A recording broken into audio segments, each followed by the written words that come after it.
ಮಾಹಿತಿಗಾಗಿ ನಾವು ಪ್ರಮುಖವಾಗಿ ನೋಡೋಣ. ಹಾಗಾದ್ರೆ ಇವತ್ತಿನ ಈ ಆತ್ಮಾವಲೋಕನ ಸಭೆಯಲ್ಲಿ ಯಾವ ರೀತಿಯಾಗಿ ಚರ್ಚೆಗಳಾಗುತ್ತೆ ಅನ್ನೋದರ ಮೇಲೆ ಅವರ ಮುಂದಿನ ನಿರ್ಧಾರಗಳು ಕೂಡ ನಿರ್ಧಾರ ಆಗತ್ತೆ. ನೋಡೋಣ ಯಾವ ರೀತಿಯಾಗಿ ಚರ್ಚೆಗಳಾಗುತ್ತೆ, ಯಾವ ರೀತಿಯಾಗಿ ಪುಟಿದೇಳುತ್ತೆ ಬಿಜೆಪಿ ಪಾಳಿ ಅಂತ ಹೇಳಿ. ಇನ್ನು ಪ್ರಮುಖವಾಗಿ ಸರ್ಕಾರದ ವಿಚಾರಕ್ಕೆ ಬಂದ್ಬಿಡೋಣ. ಜನರಿಗೆ ಫ್ರೀ ವಿದ್ಯುತ್ ನೀಡೋದಕ್ಕೆ ಸರ್ಕಾರ ಒಂದು ಕಡೆ ಹರಸಾಹಸವನ್ನ ಮಾಡ್ತಾ ಇದೆ.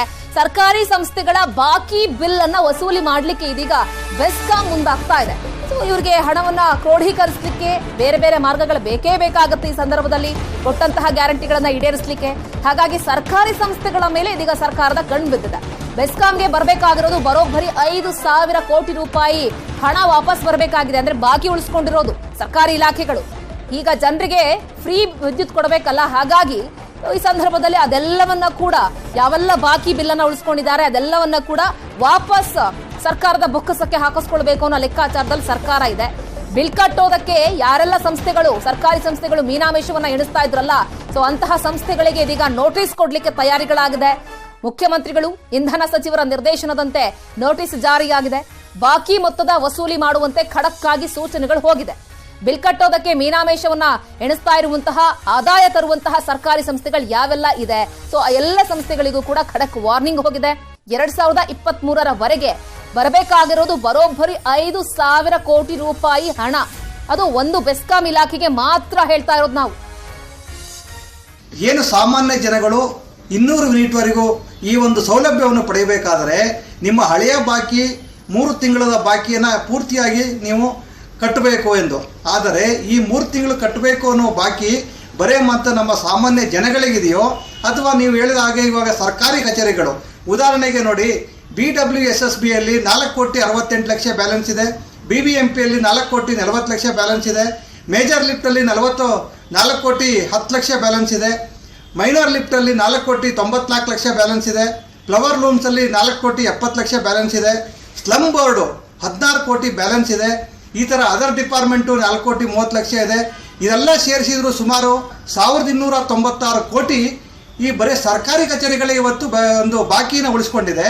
ಸಾಮಾನ್ಯ ಜನಗಳಿಗೆ ಮಾತ್ರ ನೀವು ಇದನ್ನ ಈ ಥರ ಕಟ್ಟಬೇಕು, ಈ ಥರ ಬಾಕಿ ಕಟ್ಟಿದರೆ ಮಾತ್ರ ನಾವು ಉಚಿತ ಕರೆಂಟ್ ಕೊಡ್ತೇವೆ ಅಂತ ಹೇಳ್ತಾ ಇದ್ದೀರೋ. ಈ ಒಂದು ಬಾಕಿ ವಸೂಲಿ ಮಾಡೋದಕ್ಕೆ ಯಾವ ರೀತಿ ಕ್ರಮ ತೆಗೆದುಕೊಂಡಿದ್ದೀರಾ ಅಂತ ಹೇಳಿ ಸಾರ್ವಜನಿಕರಿಗೆ ಸರ್ಕಾರ ತಿಳಿಸುವಂಥ ಅವಶ್ಯಕತೆ ಇವತ್ತಿದೆ. ಹಾಗಾದ್ರೆ ಬರೀ ಬೆಸ್ಕಾಂ ಒಂದರಲ್ಲೇ 5,000 ಕೋಟಿ ರೂಪಾಯಿ ಬಿಲ್ ಬಾಕಿ ಬರಬೇಕು ಅಂತ ಹೇಳ್ತಾ ಇದ್ದಾರಲ್ಲ, ಹಾಗಾದ್ರೆ ಇನ್ನು ಯಾವ್ಯಾವ ಸಂಸ್ಥೆಗಳಲ್ಲಿ ಎಷ್ಟೆಷ್ಟು ಬಾಕಿ ಇದೆ ಅನ್ನೋದೊಂದು ಪ್ರಶ್ನೆ ಕೂಡ ಹುಟ್ಕೊಳ್ಳುತ್ತೆ. ಹಾಗಾದ್ರೆ ಯಾವ ರೀತಿಯಾಗಿ ಕಂಪ್ಲೀಟ್ ಆಗಿದೆ, ಅದನ್ನ ಕೂಡ ನಾವು ನಿಮ್ಗೆ ಹೇಳ್ತಾ ಹೋಗ್ತೀವಿ ಕಂಪ್ಲೀಟ್ ಆಗಿ. ಬನ್ನಿ ಹಾಗಾದ್ರೆ ಯಾವ್ಯಾವ ಸಂಸ್ಥೆಗಳು ಎಷ್ಟೆಷ್ಟು ಬಿಲ್ ಅನ್ನ ಬಾಕಿ ಉಳಿಸ್ಕೊಂಡಿದೆ ಅನ್ನೋದ್ರ ಬಗ್ಗೆ ಕೂಡ ನಾವು ನಿಮ್ಗೆ ತೋರಿಸ್ತಾ ಹೋಗ್ತೀವಿ. ಒಂದೊಂದಾಗಿ ನಿಮ್ಗೆ ನಾವು ತೋರಿಸ್ತಾ ಹೋಗ್ತೀವಿ.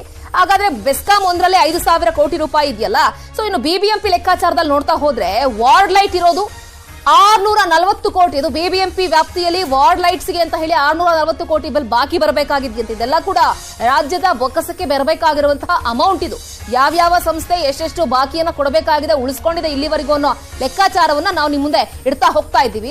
ಪ್ರಮುಖವಾಗಿ ಬೀದಿ ದೀಪಗಳ ವಿಚಾರಕ್ಕೆ ಬರೋದಾದ್ರೆ 52.56 ಕೋಟಿ ರೂಪಾಯಿ ಬಾಕಿ ಇದೆಯಂತೆ. ಅದು BBMP ಇಲಾಖೆ ಒಂದರಲ್ಲೇ ಉಳಿಸ್ಕೊಂಡಿರುವಂತ ಆ ವ್ಯಾಪ್ತಿಯಲ್ಲಿ ಬರುವಂತಹ ವಿಚಾರ. ಇನ್ನು ಬೋರ್ವೆಲ್ದು 468.25 ಕೋಟಿ ರೂಪಾಯಿ ಬಾಕಿಯನ್ನು ಉಳಿಸಿಕೊಂಡಿದ್ದಾರೆ BWSSB ಅವರು ಈ ಇಲಾಖೆಯಿಂದ. ಇನ್ನು ನೀರಾವರಿ ಇಲಾಖೆ 46.91 ಕೋಟಿ ರೂಪಾಯಿ ಬ್ಯಾಲೆನ್ಸ್ ಇದೆ ಅನ್ನೋ ಲೆಕ್ಕಾಚಾರಗಳು ಸಿಗ್ತಾ ಇದೆ. ಪ್ರಮುಖವಾಗಿ ಇನ್ನು ಸ್ಲಮ್ ಬೋರ್ಡ್ ನ ವಿಚಾರಕ್ಕೆ ಬರೋದಾದ್ರೆ 16.69 ಕೋಟಿ ಇದೆ ಅಂತ ಹೇಳಲಾಗ್ತಾ ಇದೆ ಆ ಬೊಕ್ಕಸದಲ್ಲಿ. ಇದೆಲ್ಲವನ್ನ ಕೂಡ ಕ್ರೋಢೀಕರಿಸ್ಬಿಟ್ರೆ ಇನ್ನು ಪವರ್ ಲೂಮ್ ಕಚೇರಿಯಲ್ಲಿ 4.52 ಕೋಟಿ ರೂಪಾಯಿ ಇಲ್ಲಿಲ್ಲೇ ಆಗೋಗುತ್ತೆ ಅನ್ನೋ ಒಂದು ಲೆಕ್ಕಾಚಾರಗಳು ಕೂಡ ಕೇಳಿ ಬರ್ತಾ ಇದೆ. ಇನ್ನು ಸ್ಥಳೀಯ ಗ್ರಾಮೀಣ ಸಂಸ್ಥೆಗಳು 3,785.87 ಕೋಟಿ ರೂಪಾಯಿ. ಈ ಲೆಕ್ಕಾಚಾರಗಳನ್ನ ನೋಡ್ತಾ ಇದ್ರೆ ಇನ್ನು ಸ್ಥಳೀಯ ಸಂಸ್ಥೆಗಳ ಲೆಕ್ಕಾಚಾರವನ್ನ ನೋಡಿದ್ರೆ 113.16 ಕೋಟಿ ರೂಪಾಯಿ ಇಷ್ಟಲ್ಲೇ ಎಲ್ಲ ಆಗ್ಬಿಡತ್ತಾ ಅನ್ನೋ ಲೆಕ್ಕಾಚಾರಗಳು ಸಿಗ್ತಾ ಇದೆ. ಇತರೆ ಸರ್ಕಾರಿ ಇಲಾಖೆ ಕಚೇರಿಗಳಲ್ಲಿ 43.49 ಕೋಟಿ. ಇಲ್ಲಿಲ್ಲೇ ಸರ್ಕಾರಿ ಸ್ವಾಮ್ಯದ ಕಚೇರಿಗಳೇ ಇಷ್ಟೆಲ್ಲ ಬ್ಯಾಲೆನ್ಸ್ ಇದೆ. ಒಟ್ಟು 5,246.64 ಕೋಟಿ ಬಾಕಿ ಬರಬೇಕಾಗಿರೋದು ಒಟ್ಟು ಮೊತ್ತ. ಬನ್ನಿ ನೋಡಿ, ಇಷ್ಟೆಲ್ಲ ಇದೆಯಲ್ಲ, ಇದೇ ಲೆಕ್ಕಾಚಾರಗಳನ್ನ ನೋಡ್ತಾ ಹೋಗ್ಬಿಟ್ರೆ ಕಂಪ್ಲೀಟ್ ಆಗಿ ಇದರಲ್ಲಿ ಬಾಕಿ ಬರಬೇಕಾಗಿರುವಂತಹ ಬಿಲ್ಗಳನ್ನ ಇವರು ಕ್ರೋಢೀಕರಿಸ್ಬಿಟ್ರೆ ಬಹುಶಃ ಕೆಲವೊಂದಿಷ್ಟು ಗ್ಯಾರಂಟಿಗಳನ್ನ ಆರಾಮಾಗಿ ಪೂರೈಸಬಹುದು ಅನ್ನೋ ಲೆಕ್ಕಾಚಾರಗಳು ಕೂಡ ಕಂಡು ಬರ್ತಾ ಇದೆ. ಬನ್ನಿ ಹಾಗಾದ್ರೆ ಕಂಪ್ಲೀಟ್ ಆಗಿ ಮಾಹಿತಿಯನ್ನು ಕೊಡ್ಲಿಕ್ಕೆ ನಮ್ಮ ಪ್ರತಿನಿಧಿ ಶರಣು ಹಂಪಿ ನೇರ ಸಂಪರ್ಕದಲ್ಲಿ ಜಾಯ್ನ್ ಆಗ್ತಾ ಇದ್ದಾರೆ. ಶರಣು ಹಂಪಿ, ಈಗ ಸರ್ಕಾರ ಏನ್ ಗ್ಯಾರಂಟಿಗಳನ್ನ ಜಾರಿ ಮಾಡ್ಲಿಕ್ಕೆ ಅಂತ ಹೇಳಿ ಹಣವನ್ನ ಯಾವ ರೀತಿಯಾಗಿ ಕ್ರೋಢೀಕರಿಸಬೇಕು ಈ ಯೋಜನೆಗಳಿಗೆ ಅಂತ ಹೇಳಿ ತಲೆ ಕೆಡಿಸ್ಕೊಂಡು ಸರ್ಕಸ್ ಮೇಲೆ ಸರ್ಕಸ್ ಮಾಡ್ತಾ ಇದೆ. ಬಟ್ ಸರ್ಕಾರಿ ಸ್ವಾಮ್ಯದ ಸಂಸ್ಥೆಗಳೇ ಬಾಕಿ ಉಳಿಸ್ಕೊಂಡಿರುವಂತಹ ಹಣವನ್ನ ಕ್ರೋಢೀಕರಿಸಿದ್ರೆ ಕೆಲವೊಂದಿಷ್ಟು ಯೋಜನೆಗಳಿಗೆ ಈಸಿಯಾಗಿ ಅನುದಾನ ಸಿಕ್ಬಿಡುತ್ತಾ ಅನ್ನೋದೊಂದು ಲೆಕ್ಕಾಚಾರ ಇದೆ. ಏನ್ ಹೇಳ್ತಿರ್ತಾವು?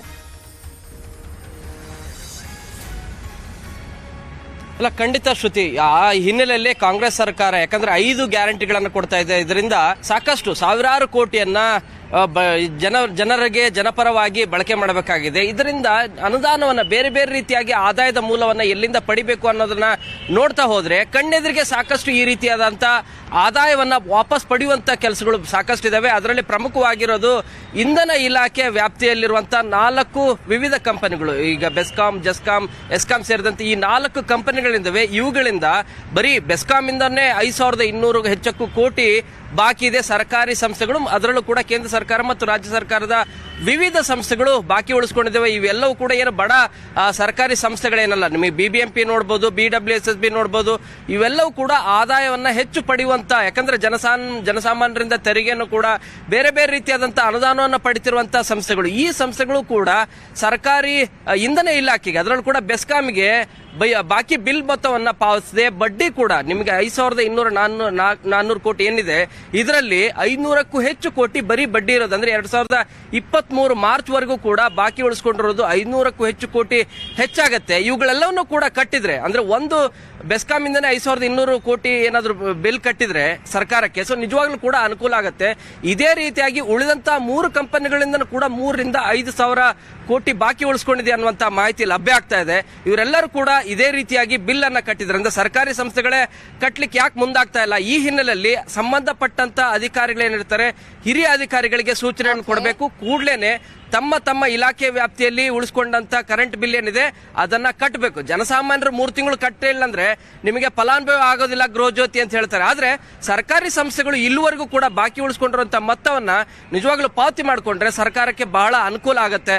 ಶ್ರುತಿ. Okay Sharan Hampi, thank you ತಮ್ಮೆಲ್ಲ ಕಂಪ್ಲೀಟ್ ಮಾಹಿತಿಗಾಗಿ. ಸೊ ನೋಡೋಣ ಮುಂದಿನ ದಿನಗಳಲ್ಲಿ ಸರ್ಕಾರ ಯಾವ ರೀತಿಯಾಗಿ ಲೆಕ್ಕಾಚಾರಗಳನ್ನ ಹಾಕೊಳ್ಳುತ್ತೆ ಅಂತ ಹೇಳಿ, ಏನೆಲ್ಲ ಡಿಸಿಷನ್ಗಳನ್ನ ತೆಗೆದುಕೊಂಡು ಹಣವನ್ನ ಕ್ರೋಢೀಕರಿಸುವಲ್ಲಿ ಯಶಸ್ವಿ ಆಗತ್ತೆ ಅನ್ನೋ ಲೆಕ್ಕಾಚಾರಗಳನ್ನ ನೋಡ್ತಾ ಹೋಗೋಣ. ಸೊ ಪ್ರಮುಖವಾಗಿ ಇನ್ನಷ್ಟು ವಿಚಾರಗಳ ಬಗ್ಗೆ ಮಾಹಿತಿಯನ್ನು ಕೊಡೋದು ಬಾಕಿ ಇದೆ. ಆದ್ರೆ ಅದಕ್ಕೂ ಮುಂಚೆ ಒಂದು ಸ್ಮಾಲ್ ಬ್ರೇಕ್.